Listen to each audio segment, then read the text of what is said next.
Reka twongere tubahe ikaze hano mu kagari ka Gasabo, mu murenge wa Rutunga, mu karere ka Gasabo nanone.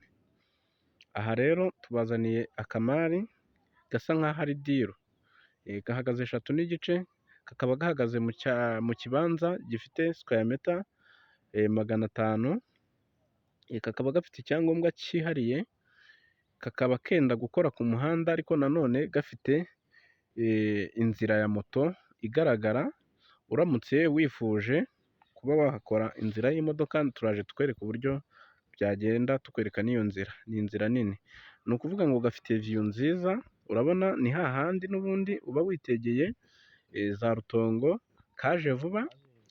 Ikindi hakaba ari ahantu ushobora gukoresha amatike uvuye kuri kaburimbo, ukahakoresha nka 500 ibiceri kuri moto.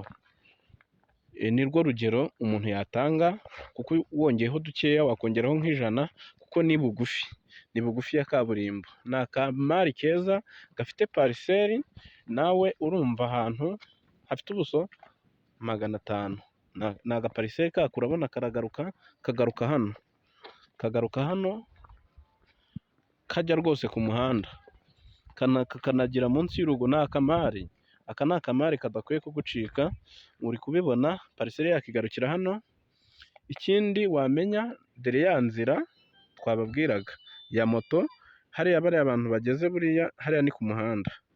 Uriya ni umuhanda bagezemo. Reka tuze tuhabajyane murebe uwo muhanda, tunabereka na hantu twababwiraga za Rutongo. Ureba za kaje vubaho, ni ahantu hatuwe kandi kuri kaburimbo. Ni ahantu heza cyane uba witegeye ibyiza. Reka tubageze ku muhanda namwe murebe. Iyi ni imari rwose idakwiye kuba yacika umwe muri mwe, kuko igiye ku isoko vuba cyane. Umuturage arivugiye ati aha hantu ndahatanga ndebe ko nakwikenura.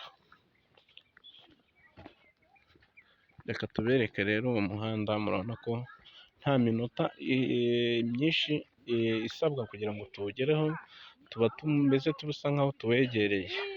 Dore ngaha ubona ko ari no mu isantire.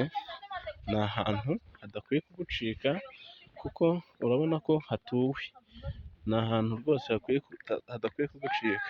Umuhanda ni principal nk'uko uri kubibona, wa muhanda uba uri kujya kuri King Fisher, uteganywa no kuzashyirwamo kaburimbo, kuko hafite icyerekezo cyane. Rero nimubangukire kuza kugura aha hantu, kugira ngo mworoherwe n'ubuzima. Murakoze rero, turabashimiye kandi mugire ibihe byiza.